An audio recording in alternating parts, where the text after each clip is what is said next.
name is Debbie Jordan Cobble. The night of June 30th, 1983, I was in my 20s, a single mom with 2 little boys, living with my parents. That night, I was in the kitchen, and I noticed the pedestrian door of the garage was open.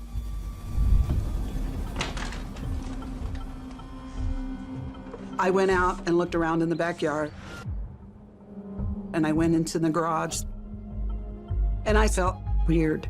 And I remember thinking, oh my God, I gotta get out of here.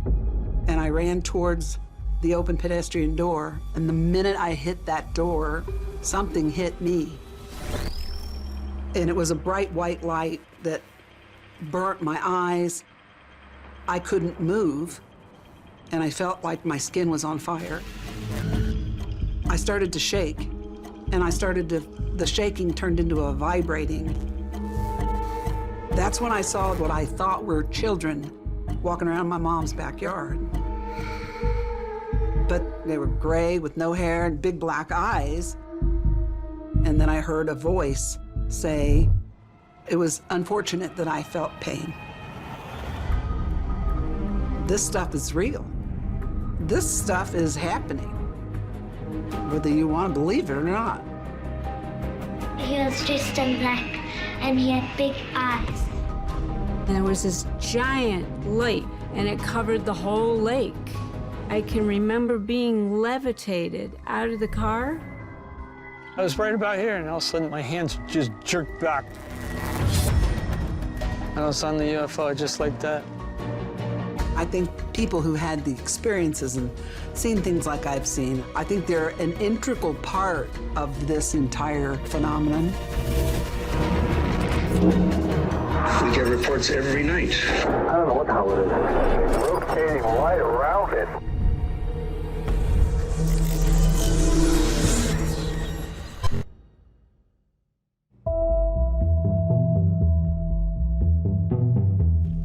A lot of people claim to have anomalous experiences or encounters with anomalous phenomena. Experiences of encountering beings and being taken aboard ships and a whole range of very strange, let's call them abduction experiences. And this has always been kind of in the background in terms of what's considered to be respectable in studying UAP. The experiencer element of it is not something that's part of the mainstream dialogue.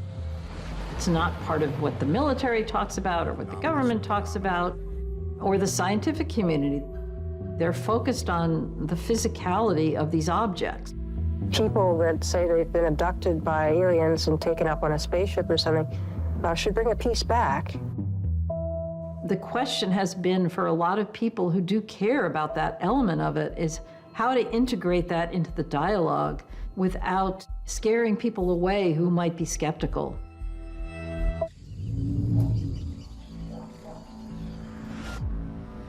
This is suburban Indianapolis. Not exactly the kind of place you'd expect an alien spacecraft to land, but researchers believe that one did land, not far from here. And what resulted is one of the most well-documented and incredible UFO cases ever. I had absolutely no idea how long I was in the yard, and I don't know how I got there. I remember thinking, oh my God, I'm dead. And those kids kind of just glided in front of me towards this thing to my left. I called it a craft for the last 40 years because I don't know what else to call it. It was egg-shaped, and it probably wasn't 10 feet tall. The next thing I remember is I heard my name.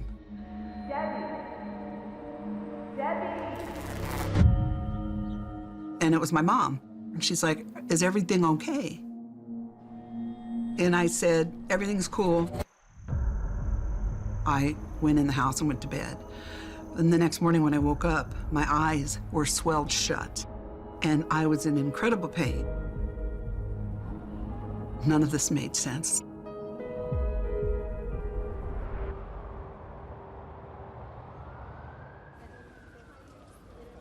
I called the UFO phenomenon the impossible. And what I mean by that is it's actually not impossible, but it's impossible according to our own rules and our own assumptions.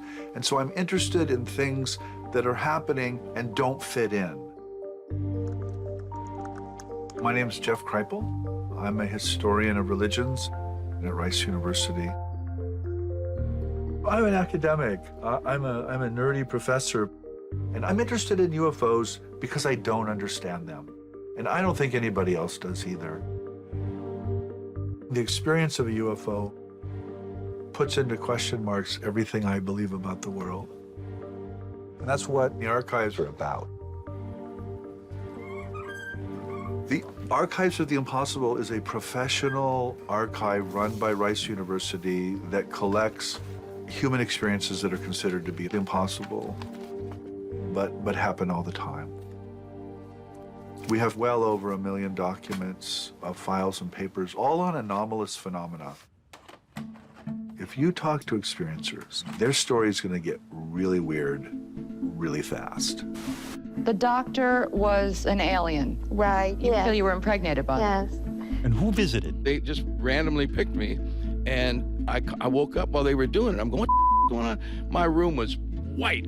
I mean, I was like, I couldn't see anything. I remember a light hitting me in the forehead, aliens in my room, being lifted up into a spaceship. You understand how crazy it sounds to us. Often something is done to the person, sometimes in a violent way, but sometimes the person experiences this in very positive and transformative ways. These are actual encounters with something in the environment, but clearly the human imagination is kicking in to translate what is there from whatever cultural or folklore or mythological or religious material it has. So, for example, when a 16th century English woman reports an abduction by fairies, that's her cultural framework. When a 21st century American reports an abduction, they're likely going to talk about aliens. That person will see what his or her culture tells them to see. The big question is, why do human beings have these experiences? In the 60s, we first started to hear about incidences of people saying that they had encountered alien beings and people being taken against their will by these beings that they describe with big eyes. The first really famous abduction story was a story of a New Hampshire couple, Betty and Bonnie Hill, who were coming back from a vacation, driving through the White Mountains. And surprisingly, this, what I thought was a star and a satellite, began coming in my direction at a very rapid rate of speed. Through Betty's dreams and through hypnosis, this whole narrative emerged about encountering a set of essentially humanoid-like aliens that are in this ship. They don't look like I expected them to look. They look like people, but they're sort of grotesque. And this frightened me. I became very frightened. And I thought, this can't be real. I thought, oh God, it's there. What is this thing? Barney and Betty Hill really do seem genuinely traumatized by whatever the thing is that has happened to them. And they become the first of hundreds of people who come forward with, stories of and reports of alien abductions. But the most obvious criticism of the experiencers is just the lack of evidence. It could be a dream, it could be a hallucination.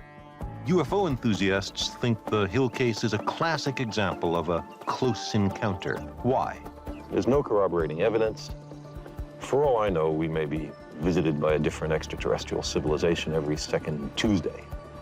But there's no support for this appealing idea.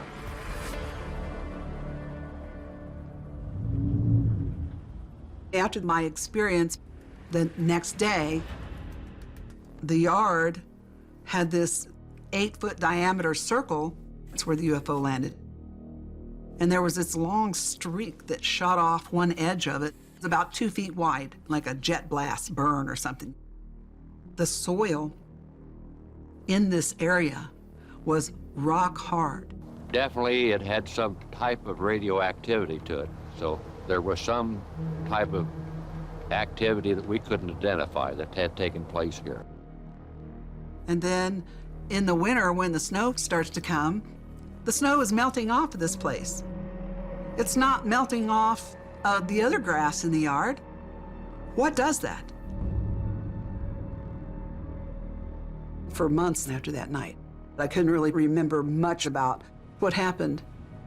There was about an hour and a half of missing time in this incident, and I did wonder if I was crazy sometimes.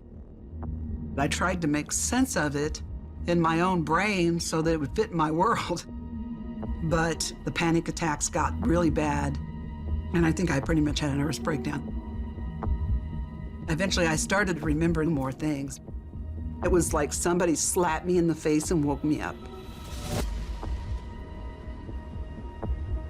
I had picked this book up in the library, and it was called Missing Time, and it was written by a guy named Bud Hopkins.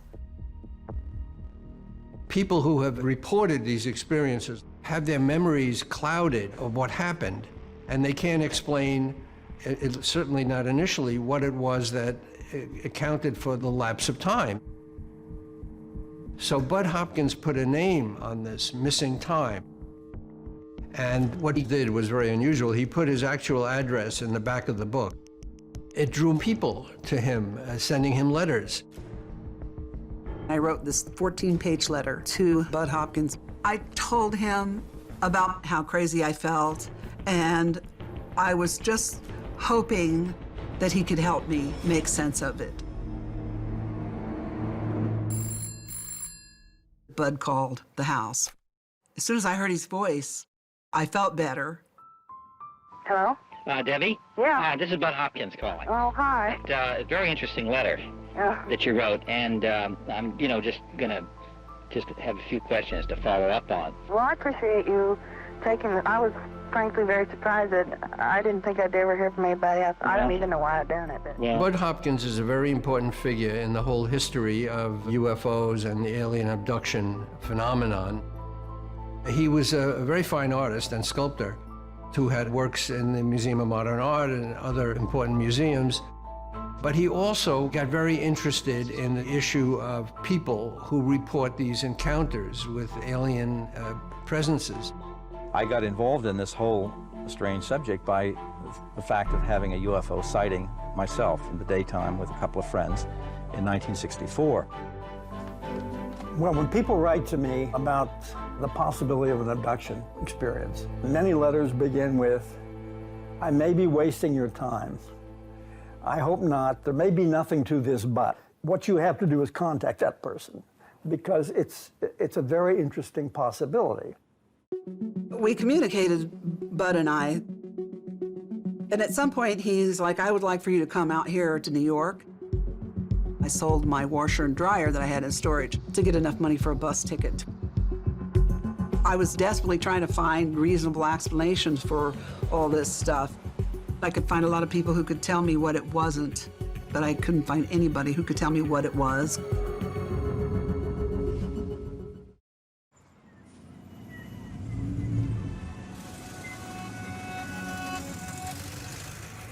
I remember getting off the bus in New York, and Bud Hopkins stood, cup of coffee in hand.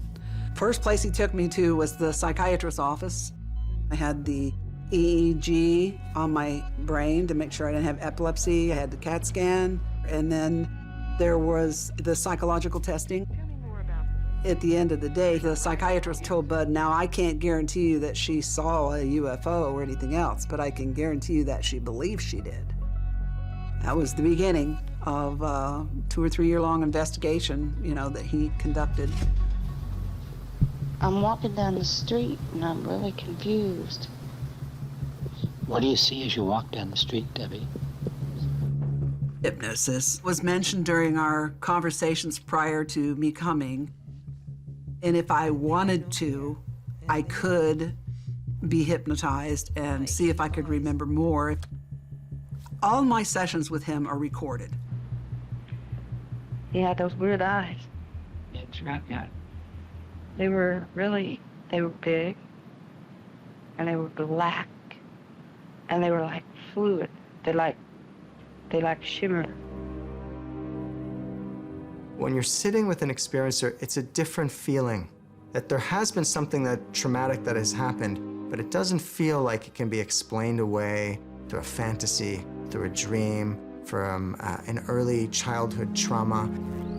It feels like they've had an encounter with something very, very unusual. My name is Simon Bressler, and I do psychotherapy with experiencers.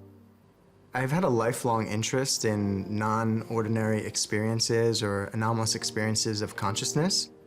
I did a lot of traveling when I was younger and met people in Argentina, Mexico, different states in the United States that had had anomalous experiences. And I was compelled by what they shared.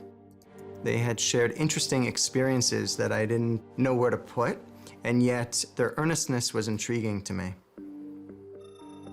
The brain is still one of the most mysterious organs of the body. We still don't understand how and why subjective experience is created. Taking into account what experiencers are saying and feeling, I think is essential to understand the breadth of this phenomenon. Occasionally, Bud had these support group meetings in his apartment in New York, and I was fortunate enough to be able to attend a couple of them. Something otherworldly had happened to me. I mean, I was 5 years old and I was lying in bed and, you know. It was truly amazing to me to be with a group of people where you could be yourself and speak freely about the things you remembered without being ridiculed. Bud saw the people like me that were wrecked by it and couldn't function. Our stories were different, but the emotions were very much the same, you know, the fear and the anxiety. It's okay. Lie down. You're okay, John. Lie down. Close your eyes. I've had police officers, military personnel.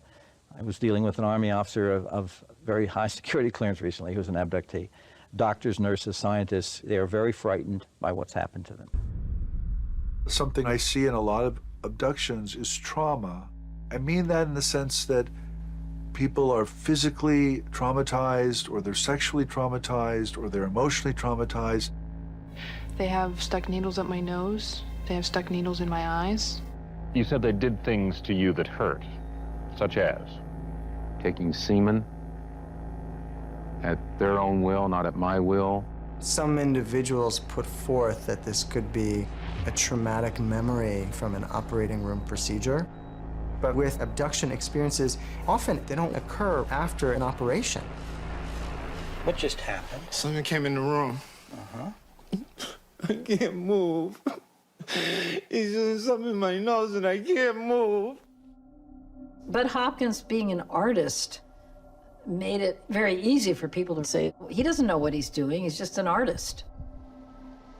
There were concerns about the fact that he was using hypnosis with people. But Bud had studied for almost 7 years with a licensed psychologist and trained hypnotherapist. The problem of hypnosis is that you can inadvertently foster material that surfaces that then are taken to be memories when in fact they are not. Especially if there are leading questions. The way the questions are posed when someone's under hypnotic trance can sort of shape the sorts of material that will surface during the hypnotic session. I don't feel that there was ever a time while I was under hypnosis that I was led in questioning or anything unduly was planted in my subconscious. I had started remembering things, but it just sharpened details of something that was already there.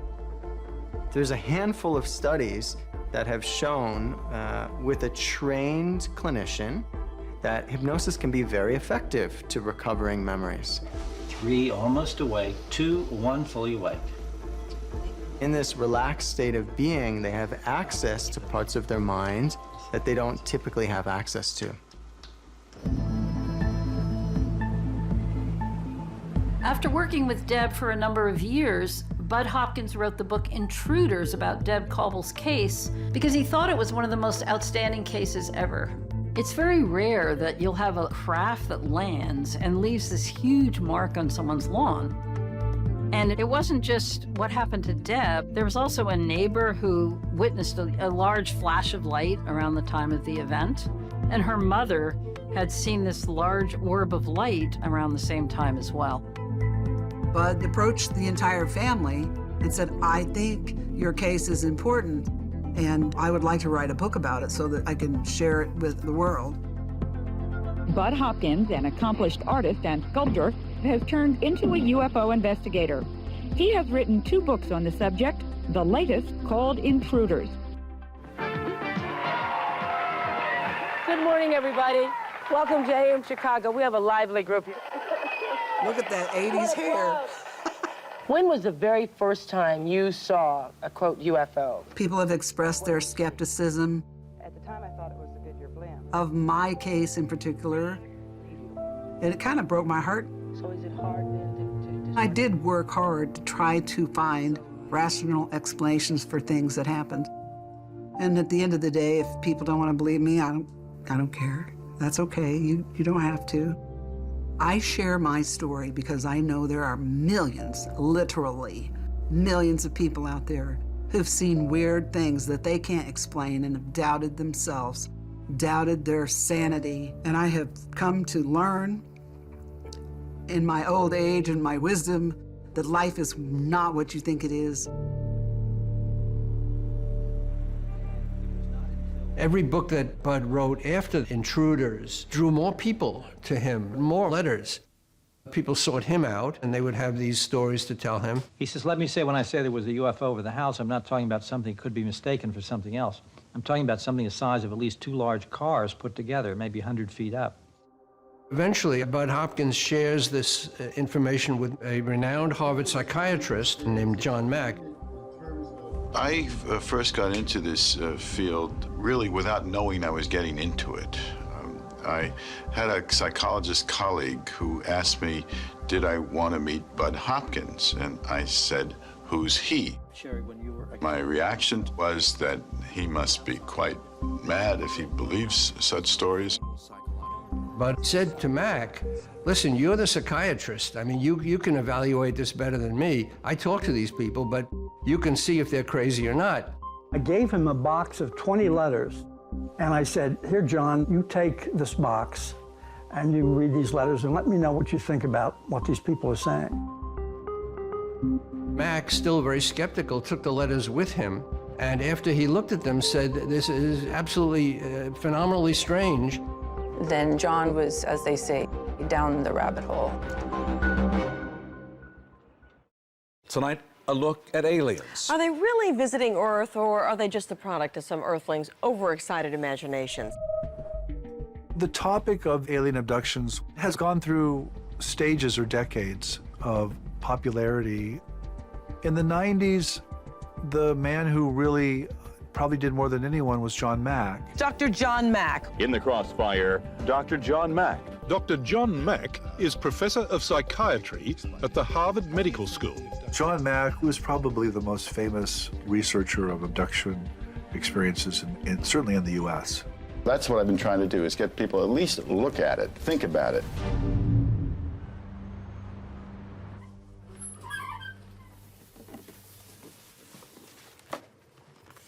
I'm Karen Austin. I'm the executive director of the John E. Mack Institute. John Mack was sort of amongst the elite in terms of his credentials as a clinician, as a psychiatrist, and as a writer. When Mack got involved, anyone who propounded these stories were viewed very skeptically, if not as totally mentally ill. But he gathered his own group and started his own investigation. Once his research began in earnest, people started coming to him directly, and he interviewed one individual after another after another.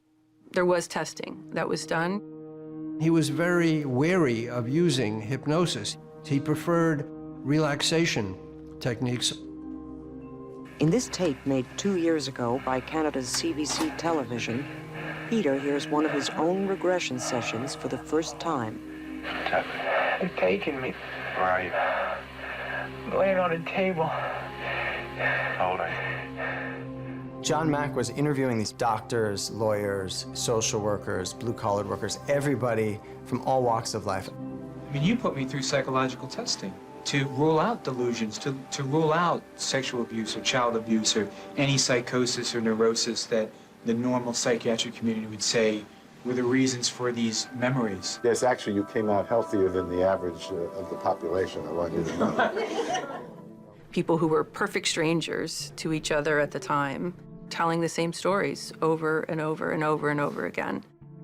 They describe experiences in great detail that are so similar one to another, and the only thing I know that acts like that is real experience. He knew what psychopathology looked like, and that this was not that. None of them has shown any consistent personality pattern. None has shown any consistent psychopathology. They didn't suffer from delusions, hallucinations, schizophrenia, proneness to fantasy.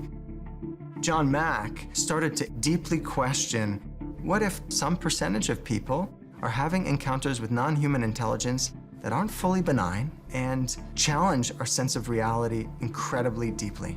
It sounds as if what you're saying is you're inclined to take these reports at face value. Face value, I wouldn't say. I take them seriously. It's often said that I'm a believer and sort of have lost my objectivity. And I really object to that. I didn't believe anything when I started. I don't really believe anything now. I've come to where I've come to clinically. In other words, I worked with people over hundreds and hundreds of hours to consider alternative explanations, and none have come forward. We're back now talking about UFOs and alien abductions, and we welcome Dr. John Mack, a psychiatrist at Harvard Medical School, and Bud Hopkins, who's worked to help over 400 people remember their abduction experiences. Bud Hopkins was very happy when John Mack came on the scene because being a Harvard psychiatrist, he could lend a lot of credibility to the study of this. And they were willing to go out on daytime shows to impress people with the mystery of what was going on here. Because it is the most important event in all of human history, if it's true. And I have no doubt whatsoever that it is true. All right, Dr. John Mack. And then other people started to come forward who'd had similar experiences. In December of 1985, I woke up in the middle of the night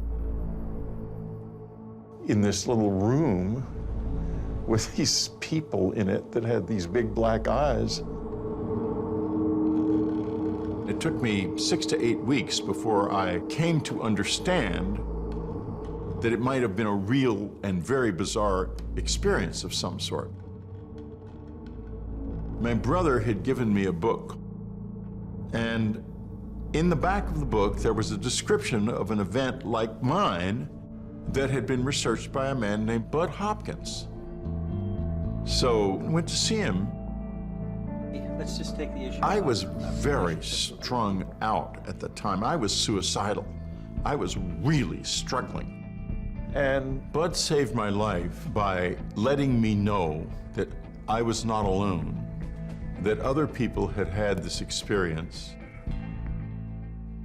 The New York Times list of best-selling books is often cited as a barometer of America's current preoccupations, and topping the list this week, and this is nonfiction, is a book about one man's encounter with beings from outer space. Intruders by Bud Hopkins and Communion by Whitley Strieber came out within a few months of each other, but it wasn't planned that way. They were brand new, blasting out into the media world. And they set a new tone in the culture with regard to the abduction aspect of the UFO phenomenon. 1987, Communion created an avalanche of hundreds of thousands of letters to Whitley from people who recognized the being on the cover. My interest was in the eyes and in the mouth, and the look on that face. The eyes were brain-bendingly intense. It was like there was somebody there looking at you totally. People who saw that cover found themselves shocked, transported into seeing a figure that they thought might have only come up in their dreams. The Communion cover has such power and detail. Alien imagery was already in the culture thanks to sci-fi movies like Close Encounters, but I don't think there was anything as compelling as the communion cover in terms of its impact on experiencers. Whitley's wife, Anne, took it upon herself to read all these letters, all from individuals who have had such an experience, and she kept somewhere between 5,000 and 8,000 of them. And those now sit in our Archives of the Impossible. My name is Amanda Nedham, and I came to Rice being very interested in the intersection between drawing and belief systems. I'd read that 200,000 people wrote to Whitley and Ann Strieber, and I think a lot of the letters have drawings because it was people's way of making it more real. This is a miniature UFO that a woman saw. It came into her bedroom one night and pressed itself down on her body. So this is another one of these 3 beings that came to visit this person one night. A lot of people talk about whether it's psychological, it's physical, it's somewhere in between, and it's mediated by our imagination and our mind. But in the end, it comes down to this being part of our human story.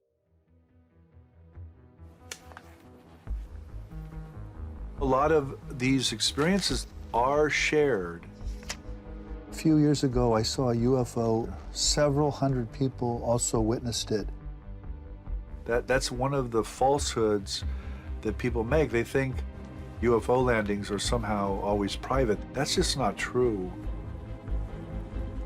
Sometimes they involve dozens of people. So many people have experienced these UFO encounters that it raises the question, well, what is going on? John Mack kept hearing about cases breaking all over of people with alien experiences that he was eager to investigate. In 1994 in rural Zimbabwe, maybe 60-plus school children claimed to have experienced one of the largest mass UFO sightings on record. These children claimed that in the middle of the day, a UFO landed and began to communicate with them. They had longish hair and big black eyes. I saw something silver on the ground amongst the trees, and a person in black. He was dressed in black and he had big eyes. There was sort of a media buzz about this, and John Mack flew out to investigate what was going on and to speak with these children. It seemed that he was looking at all of us. What did it feel like when he was looking at you? I felt scared. Some of the children remembered receiving telepathic messages from these beings. No adults saw this, only children. I think the 2 most often cited skeptical alternative explanations for the Rua event are, number 1, that the kids somehow made it up. Number 2 is that they just somehow embellished something that was out there. However, there's never been any explanation provided for what they saw. The whole quality of the way they talk about it is the way a person talks about experience that happened to them. I think they want people to know that we're actually making harm on this world. I think John Mack did have conclusions, and that is that the secular, materialistic, scientific worldview that we assume to be true is not fully true. I think John Mack's work is invaluable on this subject. He recognized that whatever is happening in intense UAP experience seems to work differently. Time and space are distorted. It's not clear your body is even operating the same way. I'm Peter Skafish. I'm a cultural anthropologist with people claiming to have had abduction experiences. From an academic perspective, it's a really tricky thing because a lot of it is not distinguishable from what an anthropologist or another kind of scholar would call a religious experience. When people ask me whether abductions are real, what they really mean is, can you get this in a scientific laboratory and can you replicate it and measure it? And I'm like, no, you can't. Of course they're real, but they speak to a reality that is not what we assume. The UFO is a wedge issue into a whole bunch of other questions that I think are actually much deeper and much more important, like what is the soul? What is mind? What is consciousness? What these abductions tell people or teach people or force on people is the realization that there's a deeper reality that has something to do with our place in the cosmos and the idea that we are not separate from nature. We are not separate from the universe. We are not separate from God. We are not separate from one another. The mythic dimension of the phenomena is also very interesting because we have a whole series of cultures across the world that make references to non-human intelligence. You have the Aboriginal Australians that talk about the Wadinja, and you have here in the United States both the Cherokee and the Lakota Sioux that talk about star people.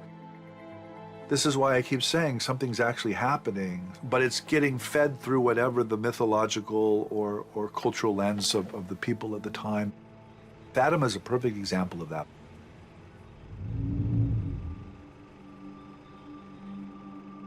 In 1917, there are 3 shepherd children in Fatima, Portugal, and they encounter apparitions of the Blessed Virgin. These visionary experiences promised that there would be a great miracle on October of 1917. 50,000 to 100,000 people had lined up in this valley waiting for this miracle. What happened is the sun began to spin and it created this sort of chromatic effect on the ground.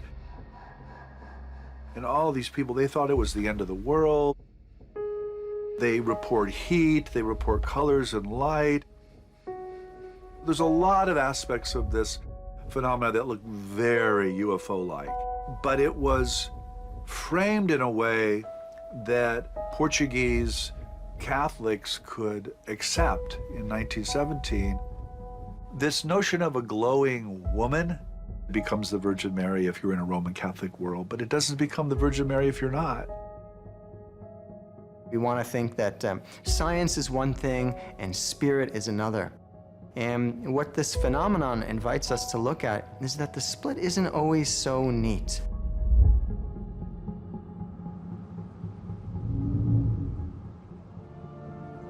History starts with stories, starts with ideas that occurred in the past.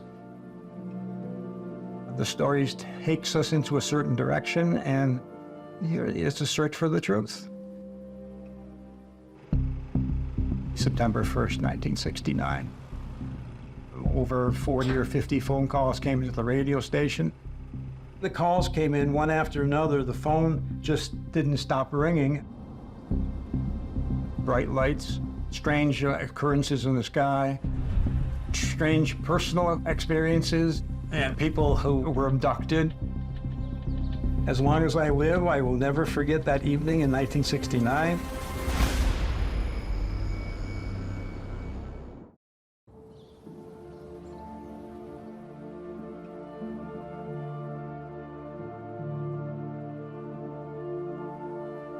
I'm Robert Kroll. I'm the executive director here at the Great Barrington Historical Society. The first UFO or strange sightings were occurring during the Massachusetts Bay Colony days. That dates back to our first governor, Governor Winthrop. People were going to him citing strange occurrences with lights, strange movements of people from one part of a town to another without knowing what happened. It's just another entry into the long line of historical documentation that said something strange occurred here.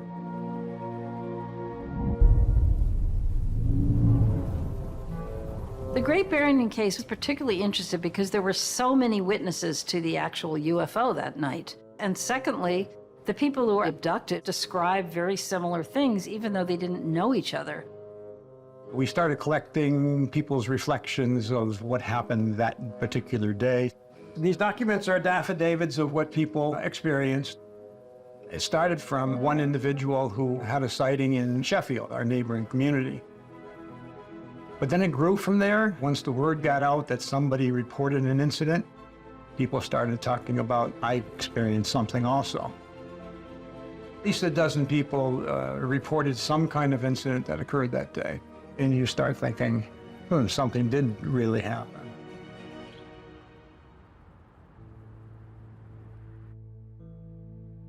I'm Tom Warner. I was 10 years old when I was abducted. It was September 1st, 1969. It was a couple days before school starts. Last swim of the summer. We were swimming all day. Later, we went next door and we watched a little TV.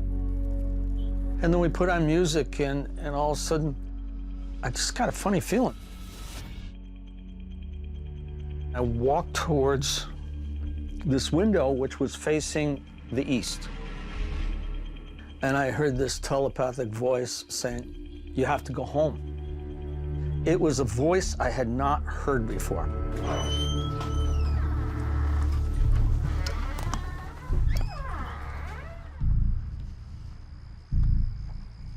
So I ran out of that house and over this way. All of a sudden, all the sounds were crickets and katydids. Gone. All of a sudden, I became aware of it. I was right about here, and all of a sudden, my hands just jerked back. And my brother's screaming for me to run. I said, I can't. The beam's, it's holding me in place.